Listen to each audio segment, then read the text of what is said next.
Welcome to Stamford! Welcome to Stamford. There are lots of different places you can visit, including Burghley House and Daniel Lambert's gravestone, the fattest man in the world. Stamford is very interesting. I hope you enjoy our video and I hope you learn a lot from it too. Welcome to Burghley House! Jump off stop! Burghley is a fine house with 3 floors. It's 1 mile from Stamford and 14 miles north Peterborough on the A1. Burghley is one of the finest Elizabethan houses in England. It took 32 years to build and was built by the Cecil family. Burghley has lots of fun things such as the Garden of Surprises, the sculpture gardens and the film festival. In Burghley House there's a tile that so many people have walked on. Because of this, there is a dent in the floor. In the early 17th century, just after the English Civil War, Oliver Cromwell conducted a siege against Burghley House, most likely because he thought that the fugitive Charles I was hiding in Stamford. For entertainment at Burghley, there's a sculpture gardens and the Garden of Surprises and lots of wasps. This sculpture is made by Nick Horrigan and can be found in the sculpture garden. At Burghley, there's a film festival that offers you 5 days and nights of fab movies outside. The stone that was used to build Burghley House is from Kingscliff Quarry in Northamptonshire. There are more than 80 historical rooms you can still visit there. Many famous people stayed in Burghley House.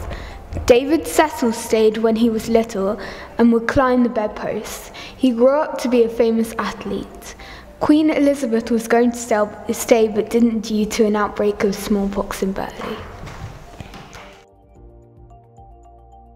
My name is Josh. And my name's Jen, and we're talking about the Stamford Library, which used to be the police station. And these great pillars here used to be the grand entrance to the meat market. Also, where the junior part of the library is, used to be where the cells are. For the police station. Where bad people go. Yeah.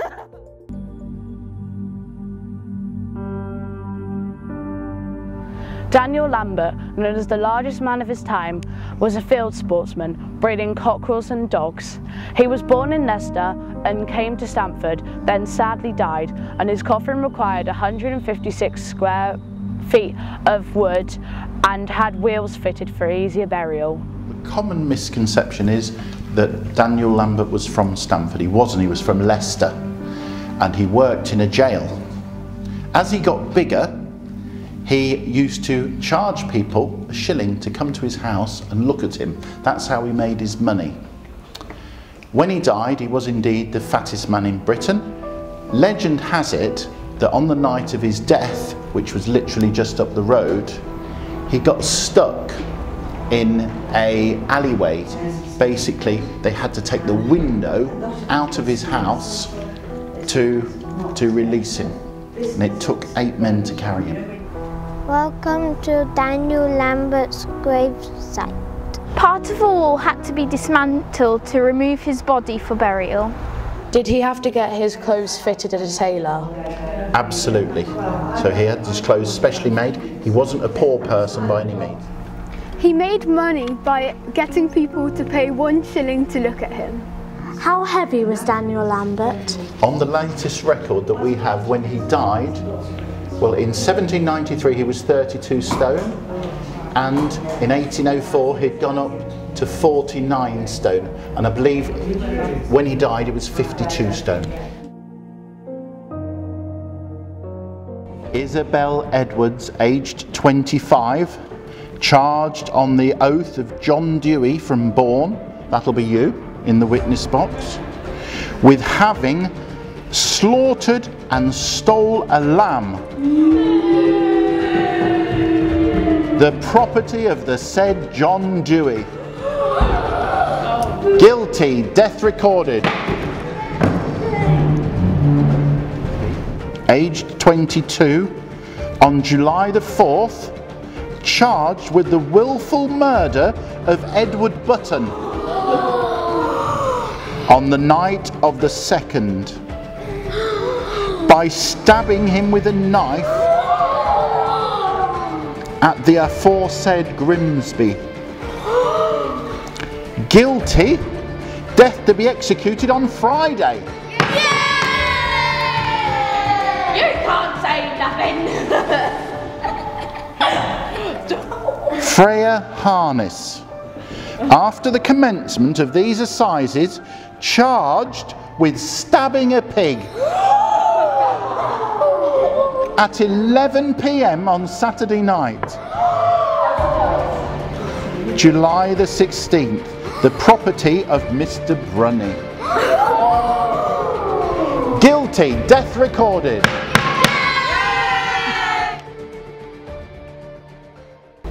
John Raymond Andrews, a Stamford-born man, went to war in 1914 with so many other men, leaving behind his younger sister Ada and his mother, who was also named Ada. Early dates of his war service have not yet been discovered. However, it's known from his medals that he served at first as a rifleman, then later he became the 2nd Lieutenant and joined the RAF. Then, at the age of 21, he sadly died and was buried at the Commonwealth War Air Communal Cemetery.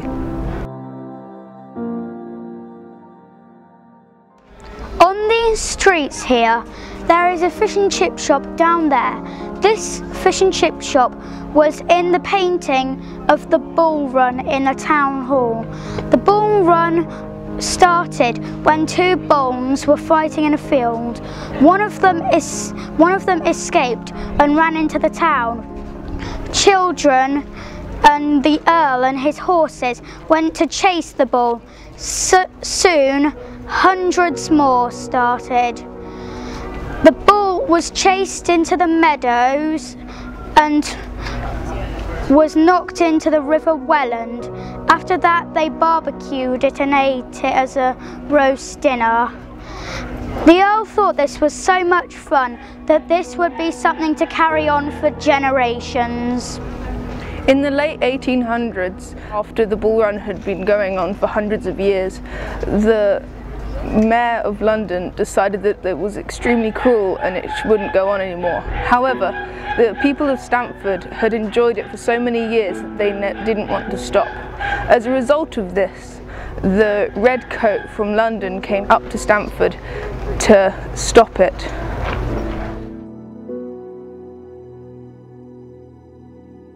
When this bathhouse was used, people rich only had a bath, so people used to come here to soak their bodies. In 1906, you could have a hot bath for 6 old pennies. Kissing the old man at Stamford School.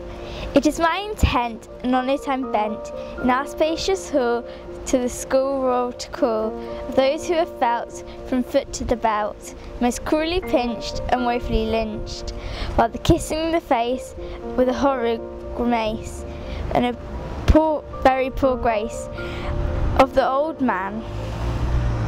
Thank you for watching. I hope you enjoyed our film and I hope you learned a lot about Stamford. Bye! Thanks for watching!